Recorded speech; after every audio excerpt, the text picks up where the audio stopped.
Here's where we are. School districts spent years fighting to get technology into classrooms. One-to-one devices, Chromebooks, iPads, adaptive learning tools, and now the pendulum is starting to swing the other way.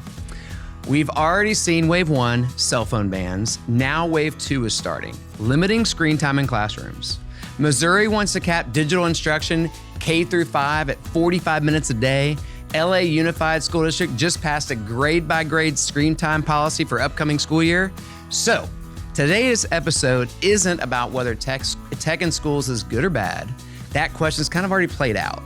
The real question is, when does technology actually help students learn, and when does it just look like it's helping? And what can we all expect from the second wave of limiting screen time in schools? I'm your host, Philip Bates. Welcome back to From Classroom to Campus. I kind of screwed that up at the beginning. What's wrong with you today? I don't know. I'm just feeling kind of melancholy. Why are you feeling melancholy? Well, in 18 days, something horrible happens. 18 days? You know what happens in 18 days? Start of school? Start of school, kind of, but more importantly, I take my wonderful youngest child to college. Oh, that's right. I drop Cooper off to college, Aww. and I will have to tell you, I am feeling melancholy and a bit sad. Oh, I'm so sorry. It's all right. It's all right. That hurts It's my heart. time. It's going to be fine. Last night we were sitting at the dinner table, and I looked over and I thought to myself, he's not going to be there in a few weeks. So I know every parent's going through it. So if our listeners are going through it or you have gone through it, please send me some good vibes. When this podcast comes out, he'll probably be off at college. But I'm excited because his executive function has peaked this summer. Whatever. I always got to turn it back into that. But seriously, his executive function has peaked this summer. It's like doing so well. And he's like handling stuff and taking care of his things he needs to take care of. And it's wonderful. So that part's all great. But I will tell you something interesting. Please tell me, Philip. Moms and boys dealing with dorm rooms. Okay. So here's how that goes. The mom is so excited, so nervous, and so eager to buy all these wonderful things for their son's dorm room. I mean, it's like a huge deal. It's like just hours and hours of looking on Amazon and talking to the roommate's mom and all this great stuff, right? So weird. We didn't do that. Well, for sure. Did you? Did your mom do that for you? I don't even remember any of that business. I don't know. I don't think we did. We were lucky to have like a bed. Yeah, I think it was probably a little more simple. I think life was simple back there in the 1800s when we grew up. Actually, the 1900s. 1900s, sorry. We're old. We are. I sound young, but I'm old. But what's so crazy is how excited and eager moms get for all this stuff and how my son cares absolutely zero. Like, oh, I got you these great sheets, or oh, this great comforter here. Anyways, so she gets all, all excited about this stuff. And Cooper is literally like, I do not care. In fact, the other day it was, hey, we're going to put this in your closet. And Cooper goes, I've got a closet. Like he doesn't even know like what's in his dorm. But anyways, all right. So anyways, I'm sad and I'll get through it and life will be fine. We should probably get started into today's episode, which I'm really excited to talk about and dive into. All right. So we're going to talk about screen time today, cell phone bans, technology in classrooms. We're going to talk about all that stuff. I want to start with, kind of my educational journey. People might not know, may know. I spent 18 years in public ed, and I started teaching in the mid-90s. And in the mid-90s, you had two little cute computers in the back of your room. Yep. And that was it. That was it. And you had a computer lab that you really wanted to get your students into, but it was always booked up and you never hardly could. That's right. Yes. I remember that from school. My two little computers in the back room, I used them. I can't even remember what I put kids on when they were back there, but it was fine. I didn't have a laptop at the time. We just had a desktop as well. But things started to change, I would say, fairly quickly. We started seeing iPads. And we started seeing, the use of email was really going crazy at that point. Mm-hmm. And then it became, hey, we want you to build a web page and we want you to put your lesson plans online. And then it became, hey, let me introduce you to the new technology implementation so-and-so person. So they just started hiring all of these staff members in the district that were strictly there to help you integrate technology. So you can see the pattern forming. And the pattern was, oh my gosh, technology is amazing. If you're not integrating it into your classroom, you're crazy. And there's something wrong with you. And we're going to make you feel really bad for not doing it. And you've got to learn all these things to do it immediately. And eventually, teachers do what we always do. We adapt, we evolve, and we start to really integrate technology into our classroom. It's, pretty much mandated, and then we start getting used to it, et cetera. And then you start seeing, the talk of one-to-one happening. So one-to-one, one device for a student. You start seeing students bringing cell phones and then teachers having kids do things on their cell phones. So like polling exercises and all kinds of stuff. On their cell phones? On their cell phones. So that was a big push. It's like having cell phone integration into your lessons. Did they all have cell phones? At that point, all students kind of had cell phones. I mean, we're starting to progress kind of through the years. I'm an administrator at this time as well. And so I'm seeing things with a little bit of different lens. And then COVID happened. Oh, was this when you were a high school principal? Junior high and then high school principal, okay. yeah. That makes more sense. And so then I got out of public ed and then COVID hits and then everybody's one-to-one. After COVID, everybody became one-to-one because the money was there to purchase all these devices. And what's wild is now it's a completely different direction. And so we're going to talk about that education, that pendulum swinging, and it's really kind of swung once fully on cell phones. And I think it's working its way again on screen time. And school districts and schools, school boards pushing so hard for technology in the classroom and for screen time, they're now doing a retreat. And we're talking about like limiting screen time. So it's just ironic and interesting, and we shouldn't all be surprised when that pendulum starts to swing the other direction. So I think the difference, though, with that first wave and that first pendulum swinging of banning cell phones, and we'll talk about cell phones just a little bit here in a second, is that was a good thing. Get rid of them, great. I did a whole episode a year ago on banning cell phones in classrooms. Probably need to do a follow-up because there's been some interesting things that came out of banning cell phones. It's located on our page. Yes, thank you. But the pendulum swinging now for limiting screen time, I feel a little bit different about. I don't feel like, banning screen time for everybody doesn't feel right to me. And I'll explain that here in a little bit. The biggest thing is I think teachers deserve flexibility. And I think teachers don't need mandates for screen time. And we'll go into that, here in a little bit too. Purpose of today's episode, I am not here to tell you I know everything about limiting screen time or I know anything about anything. I just have my opinions. And I do a lot of research and I do a lot of reading like a bunch of educators out there do. And hopefully maybe something you hear, sparks your interest, you do some research on it, or maybe it changes your perspective a little bit. It's just, I like to have conversations about this kind of stuff. I know educators like to have conversations about this stuff. And really this is just to help fill your bucket on things to talk about when it comes to screen time in this particular case. In terms of if you like what you're listening to today, what should you do, Megan? Subscribe. We'd like you to subscribe. We'd like you to like the episode. Heck, we'd Like it love, too. Questions and comments and stuff. Yeah, we'd love that. We've had some people recently reach out to us and be interested in being on the podcast, which is awesome. If you're interested, please give us a shout. We'd love to talk to you. But building this community is really important to us. So that's my pitch for that. I love that. I love Awesome. the plug. Hey, man, I remembered, which is good. All right, so first wave, let's talk about cell phones for a second. 26 states have either limited or mandated the getting rid of cell phones. Some stats on one-to-one, the landscape right now in the U.S., 90% of high school students and middle school students have adopted one-to-one. But many are struggling to replace those devices due to funding. Aww. And the big reason is, so the not so fun fact is 52% of districts worry about the long-term viability of one-to-one because ESSER funds are dried up. Yep. So if you don't know what ESSER funds are and you're listening, there was a COVID era funds So when COVID happened, we got tons of money thrust into public education, and that money went to pay for technology, and it was a godsend. It really was needed, and it really transitioned school districts into now going, we could never go to one-to-one. We serve an underserved population.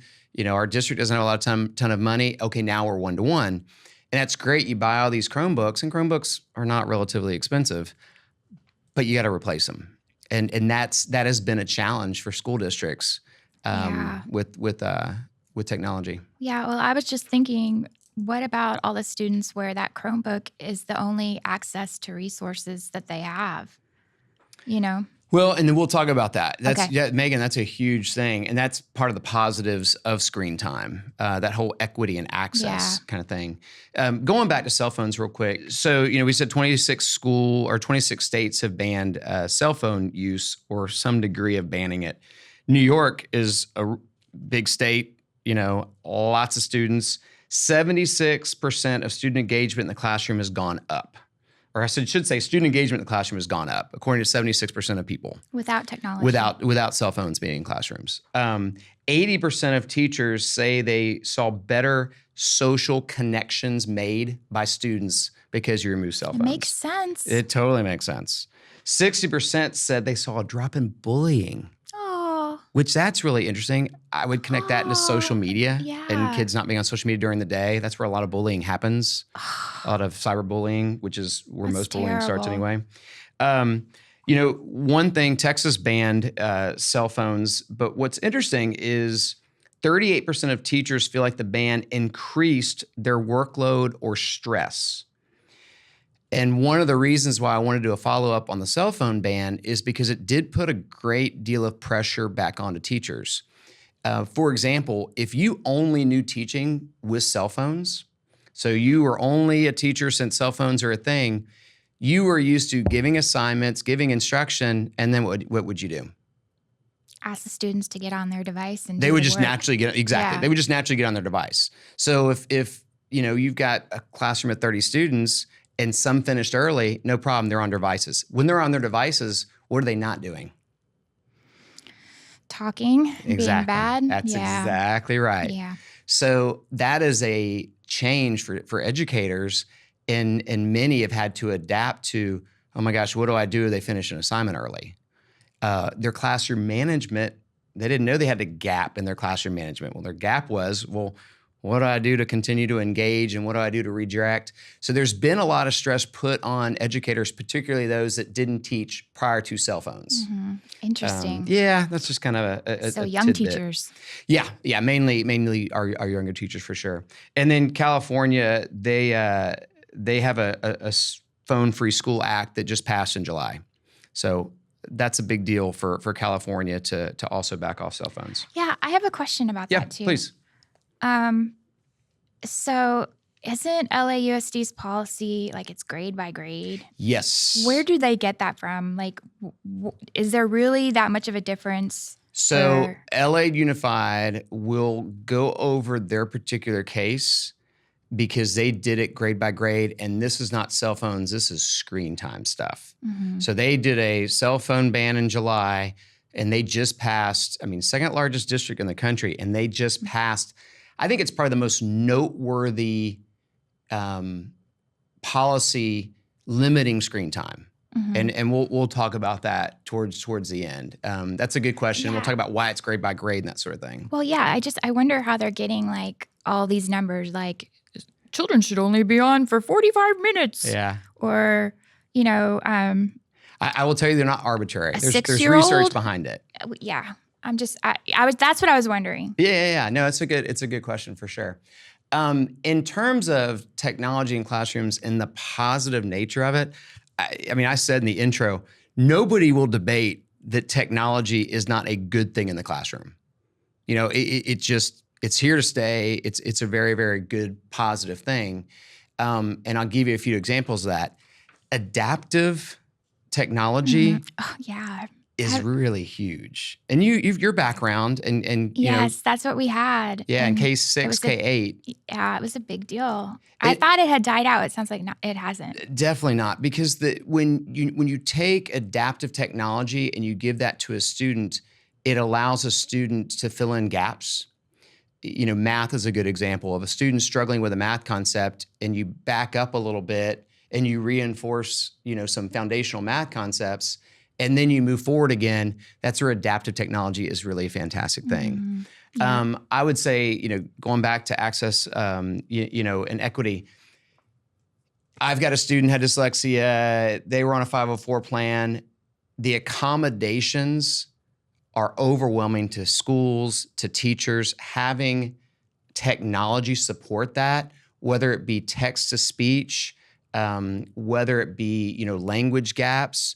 So technology is, it offered so many opportunities for students that had disabilities. And it continues to offer all these great things. It's a great point. So tech in that regard is just an all-star, I'd say. Underserved populations, if you don't have internet access at home, can you run down to McDonald's and get free Wi-Fi? You can, but what if you also don't have the device? Right. And so there's all this access stuff that tech in classrooms, in schools provided for students. And I think that's where you're not going to see, obviously, tech leave, but you're going to maybe put limits on some screen time stuff. But I worry a little bit about underserved students and making sure they still have access. Yeah. So they're not going to limit the amount of screens that they buy. So there's not going to be any limitations. Well, this is school to school, district to district, state to state. I mean, I think what is important is whatever policy or whatever system the state, the district is trying to do, they've got to be mindful of their populations. No populations, created equal. In terms of rural school districts, so rural school districts, we work in the AP space and the college readiness space. And what happens there is if you've got a rural school district, maybe you don't have a calculus BC teacher. Right. Maybe you only have, Macro? 40, well. Not micro? No, yeah, definitely not microeconomics either, Brian. But if you only have 40 teachers in the school to offer AP courses to students, and that's, UWorld, one of our sponsor for the podcast, UWorld will go out to a rural district and say, hey, you don't have a calc teacher, you don't have a microeconomics teacher, you've got a brand new AP stats teacher that really probably is petrified of teaching AP stats. And then if you provide them with a technology resource like UWorld, it gives that confidence to that teacher because they've got, a really good tool, or it gives that student access to that course because there's no teacher to teach it. And so another huge tech advantage specifically for rural districts is they get opportunity to their students that they would not normally have. Tech provides that. It's a great equalizer in that regard. And I think, you can't deny that positive nature of it. And then standardized tests, SAT, AP tests, state testing, all those tests, you don't do them paper pencil anymore. All those tests. We did. Well, exactly. We did. It used to be that way. Oh my gosh, yeah. It used to be that way. And now it's all standardized testing is done online for the most part. And you're going, That's okay. so weird to me. Well, and if you're thinking to yourself, well, great, my students are going to do paper pencil and that's what they're going to do. Well, now they're going to take that online test. They're not going to understand the online tools that go along with that test. They're not going to understand, that those tools that go with that testing app, you better know, or now all that knowledge you have, you're not going to be able to apply the knowledge. You're going to be worried about, how it works.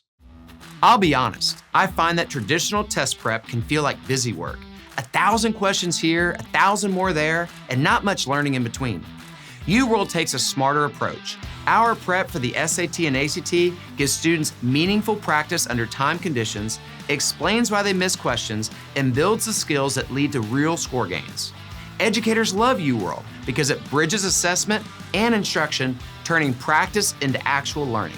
Visit collegereadiness.uworld.com and empower your students with practice that teaches. Yeah, I was just thinking, So with AI being the wave of the future, aren't you kind of doing a disservice to students because they're going to need to be on technology anyways? They're going to need to know it like the back of their hand. Perfect segue. We're in the digital age, and so you've got to be mindful of what students are going to experience. If we're going to ban screen time from schools, and students don't have access at home, there's going to be huge gaps. So these are the positives of having tech in schools. These are the positives of screen time. But in terms of standardized testing, there's a story recently. I've got a parent that I know well, and she's got a elementary age child, and she thought she was doing the right thing. Her and her husband said, "Hey, my child is going to have zero access to an iPad. He is not going to have access. He's not allowed to use it until he's older. I don't know what age they decide." So he had literally never, had access to an iPad. Well, he's starting to have some challenges in school. So they went to get him tested. Well, guess what the testing was? It was on an Online. iPad. And so literally the kid is like super excited. The mom's telling me it was like the greatest day of his life, but he had no idea how to use an iPad. And he's trying to do it real fast and, seeing the screens and everything. And so unfortunately, the test didn't get what it needed to get from the child because this child had never been exposed to the iPad. And it wasn't like that test was also paper and pencil. It was just a test on the iPad. So that's just kind of an interesting thing about how technology is so infused into things. And this parent that thought they were doing the right thing by limiting screen time, kind of got it dinged a little bit, but all's fine. Yeah, because this generation, they're so they don't talk to each other. All they do is text, and they don't know how to handwrite. So such a different.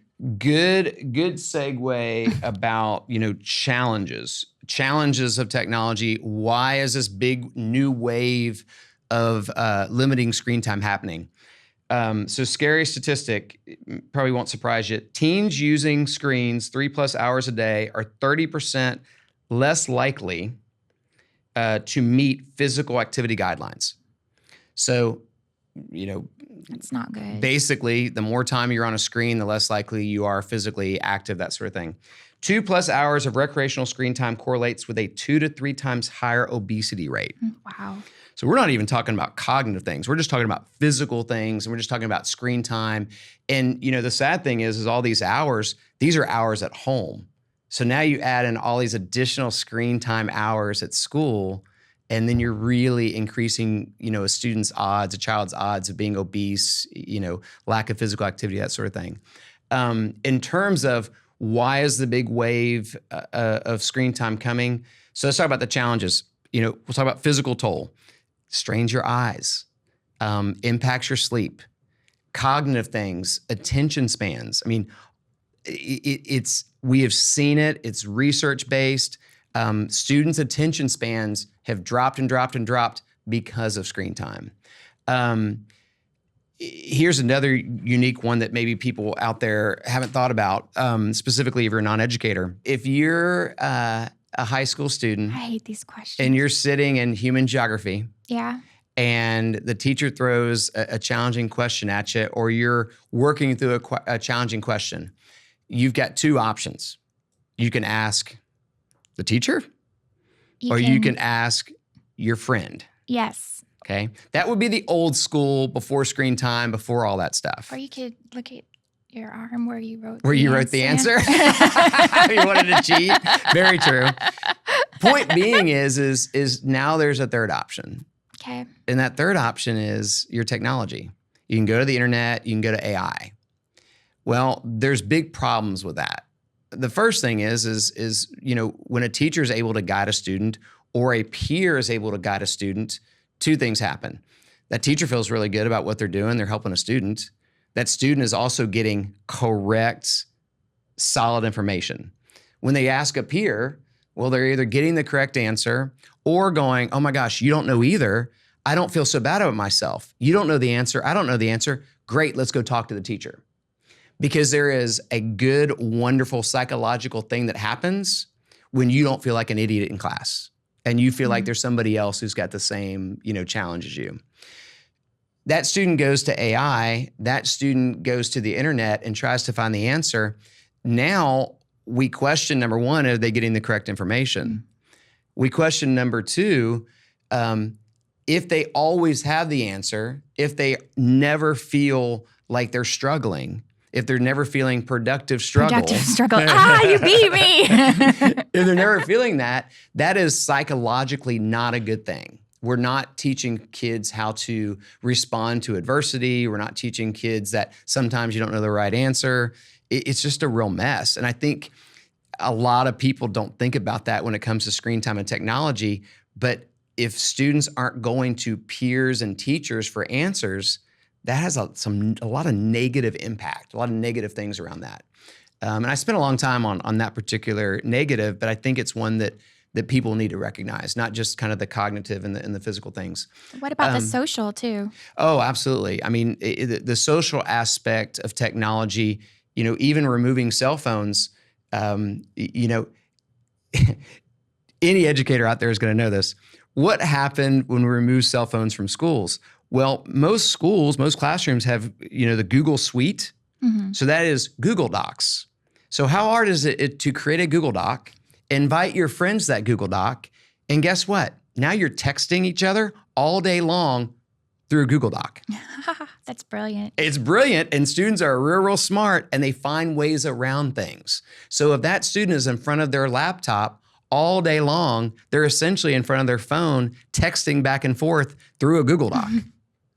I mean, these are just things that I don't think outside of education people understand in terms of how removing cell phones was not the, hey, it fixes everything. Kids typically find a way around things. So in terms of also, brain experts will tell you that, we are wired for social.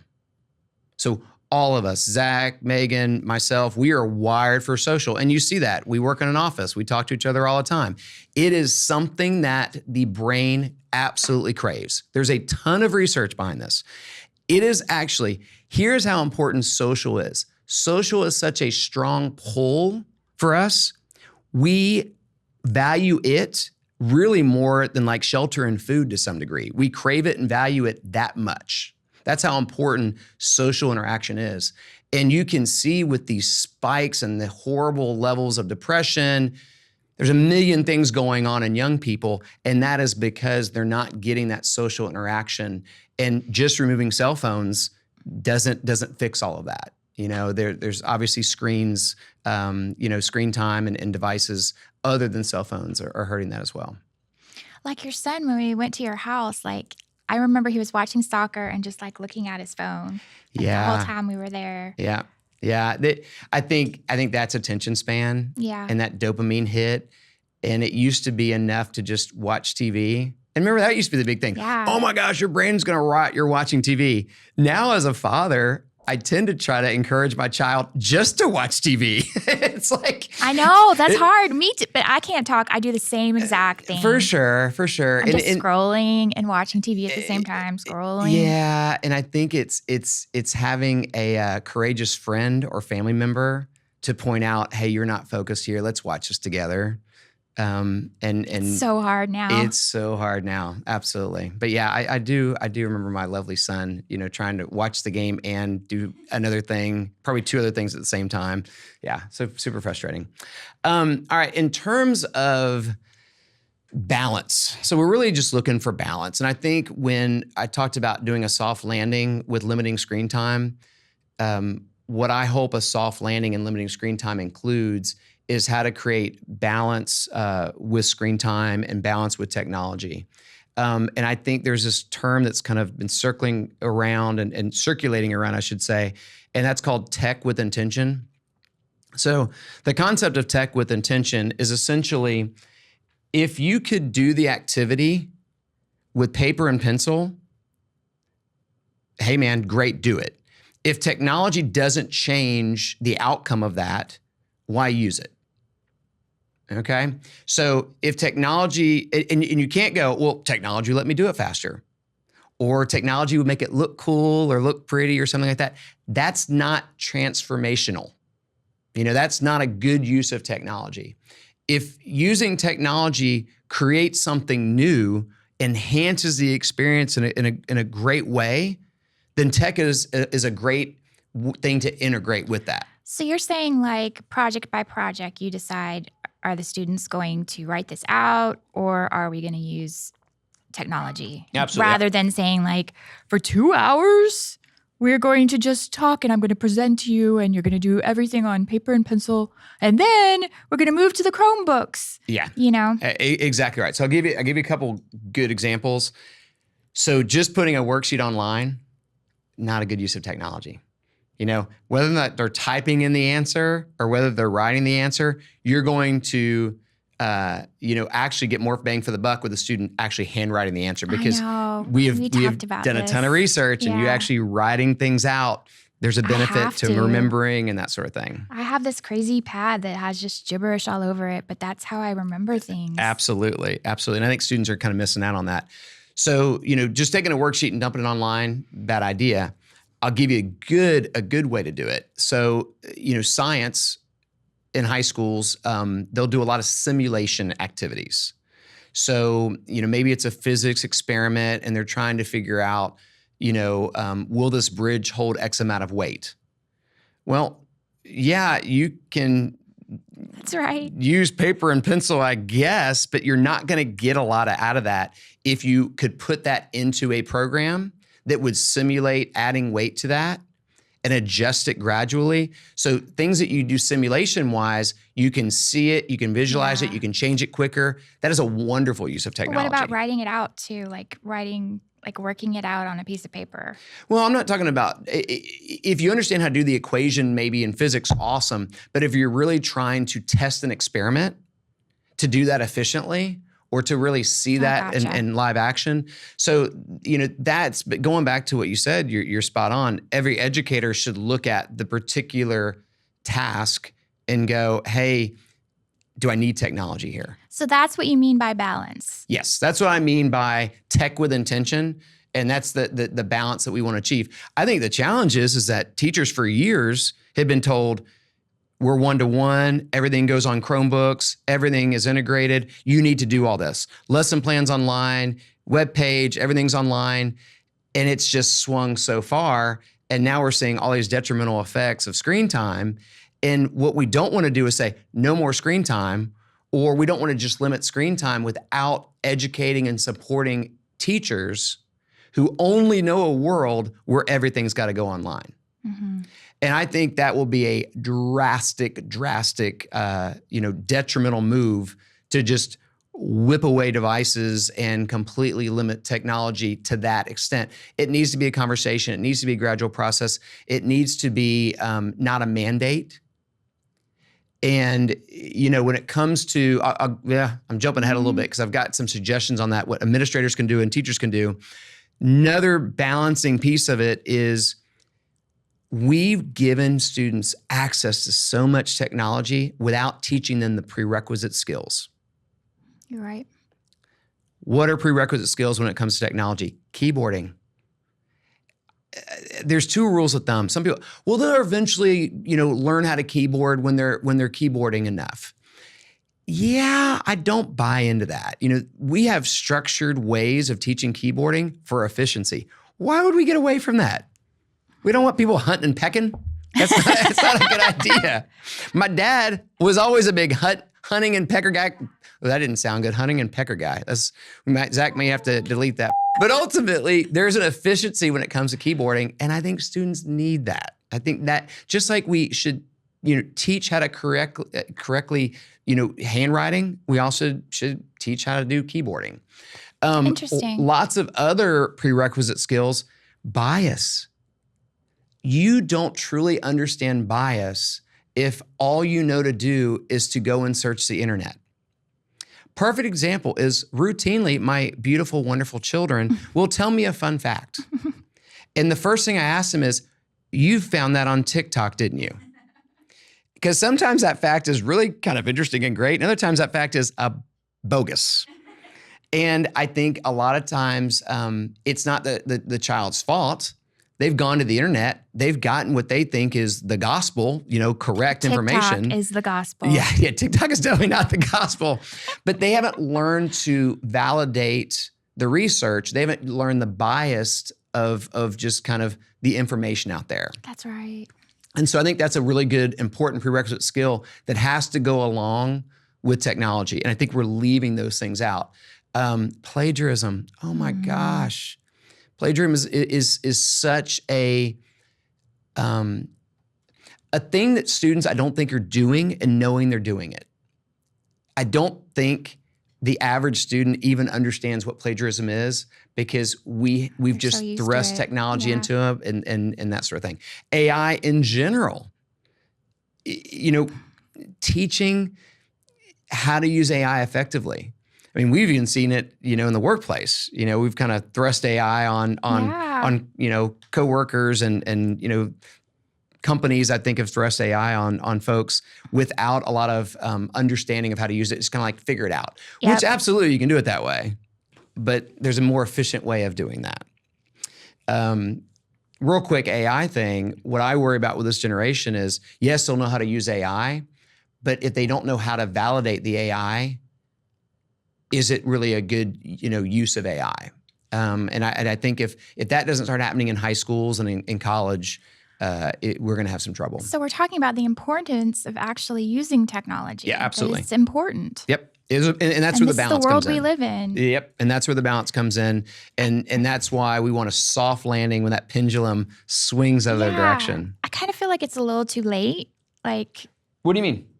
Like now, like with AI, technology is so embedded in our lives and the future of what future jobs will be. Yeah. I feel like it's necessary. Well, I don't feel like we can cut it back. Let's talk about LA Unified. Maybe for the younger, maybe for the younger grades. So, I mean, I think you're very valid concern. So let me validate you. Very validated concern. Anyways, LA Unified School District, they did look at grade by grade. And they looked at grade by grade because these are developmental challenges. Mm-hmm. And they said pre-K through 1, 0 screen time.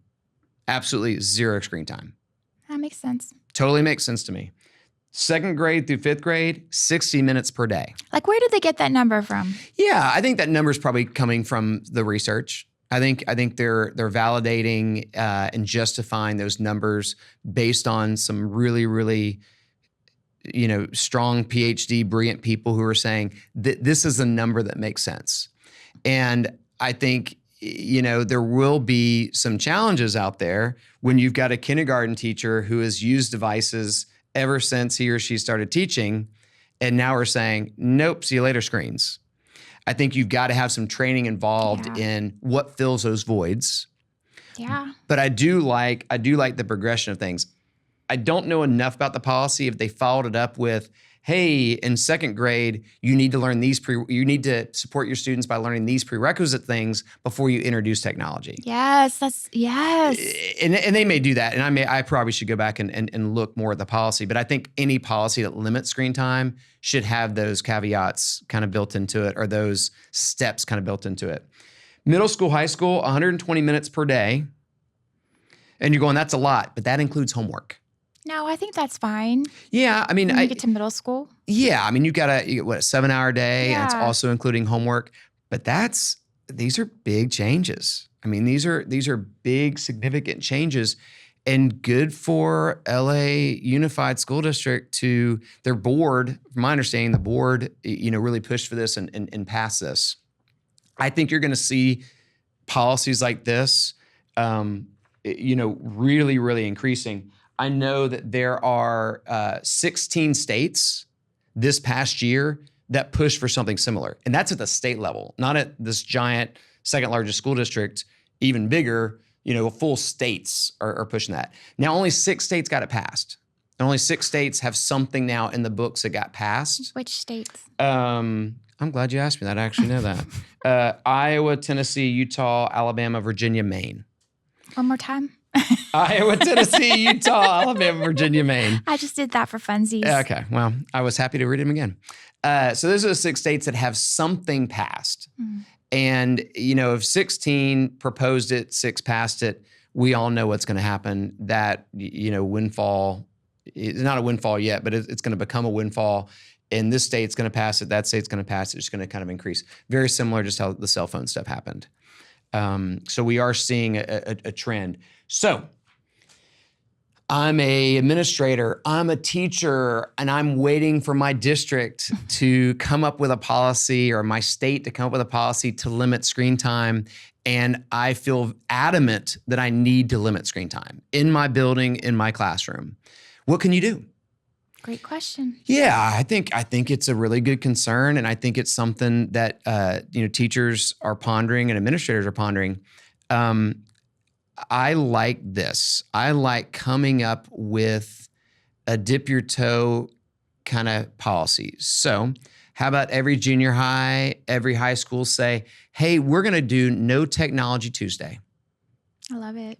We're going to not do any technology, any screen time on every Tuesday. And that's how we're going to basically start pulling away from this amount of screen time. If I was a school, what I would do is I would put that in place. If I was still a principal, I would, get buy-in from my teachers, get buy-in, from my parents, which I don't think would be difficult to do. And then I would say, hey, we're doing technology Tuesday or no technology Tuesday. And then I would gather the data and survey the heck out of my teachers, my students, my parents. I'd look at the testing data. I'd look at all kinds of data. And at the end of that year, I'd present it to the school board and say, hey, we tried this. And, here are the challenges. Here's what the data looks like. Here's what the survey data looks like.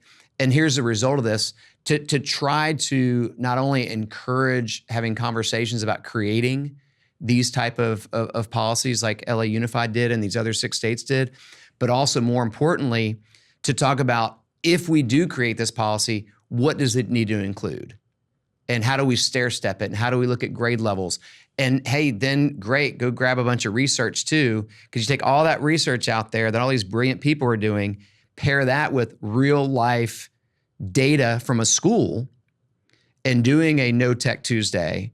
And then you've got a really great presentation that you can give to a school board to say, hey, this is what we need to do. So, that's my suggestion for principals, for teachers. I think it's brilliant. Well, I may be biased, but. Yeah, I appreciate that. There's probably some other fantastic suggestions on how to, start limiting screen time in classrooms. And hey, let us know, man. If you are an expert at limiting screen time in your classroom and you think you've got it figured out, reach out to us. We'd love to talk to you. We would. I think that would be super interesting. We'll do a whole podcast with you. Yeah, absolutely. Absolutely. All right. Questions, Megan? Anything that I didn't cover? Okay, I've got a good one. Okay. 1 was cell phones. 2 is screen time. What is the third wave? Oh, mercy.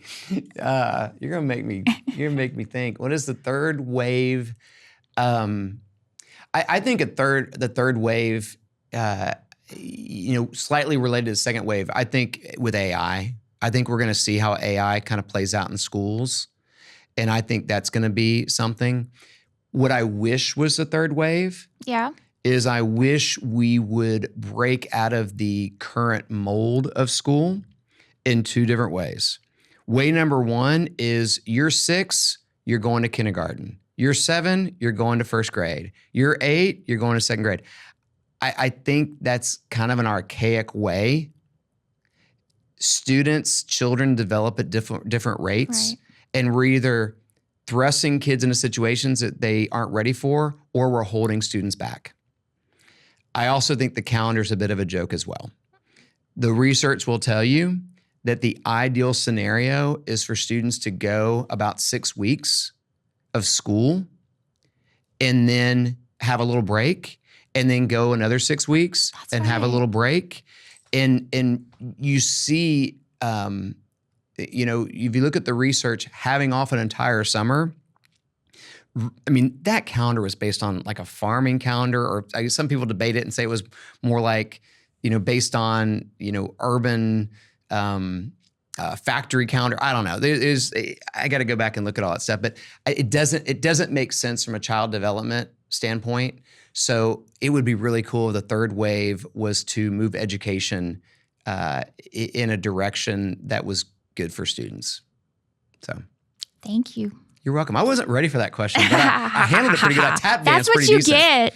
Well, That's why he's asking me crazy questions and like shocking me That to was a get really me good question. That was back fun. for my questions.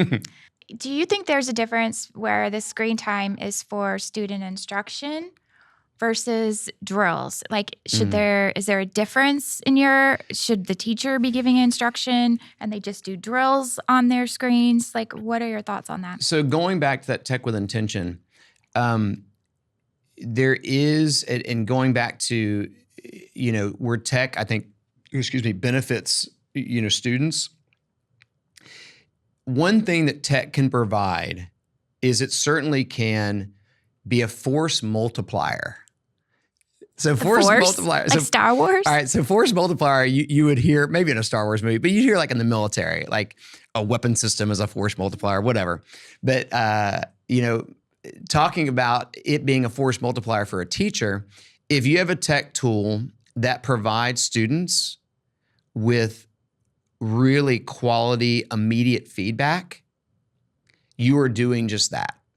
And I'll use UWorld for an example. So, UWorld's AP product.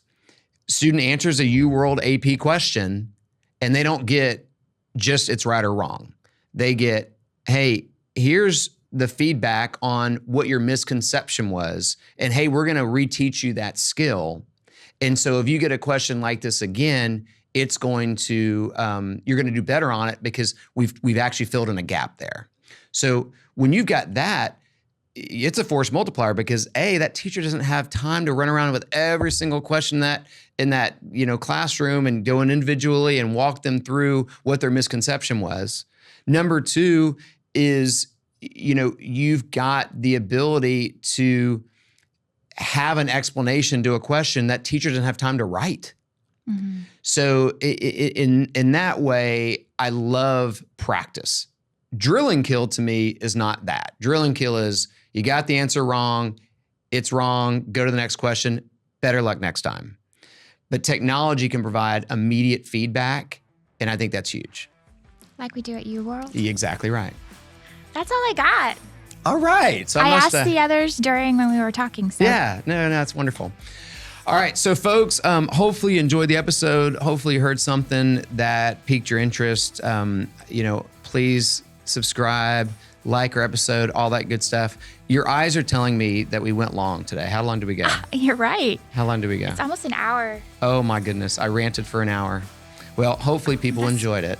I'm surprised. Or maybe they broke it up and listened to it in two episodes. Who knows? Hey, we're pretty interesting. I hope so.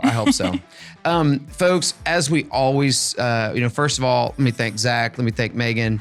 And we always encourage you to get out of your comfort zone. This is a really good way of getting out of your comfort zone. If you have been, a teacher who has been burdened by screen time and it's had a negative impact on your students or even get out of that comfort zone a little bit and put that technology away for a little while, or maybe go with the No Tech Tuesdays and see what happens. All right. Love it. Me too. All right, folks, thanks for joining us today. See you later. See ya. The opinions expressed by our guests and hosts are their own and do not necessarily reflect the views from Classroom to Campus, UWorld, or its affiliates. You can find us on Spotify, Apple, YouTube, or wherever you get your podcasts. Please remember to subscribe and leave a 5-star rating that really helps us out. Thank you so much.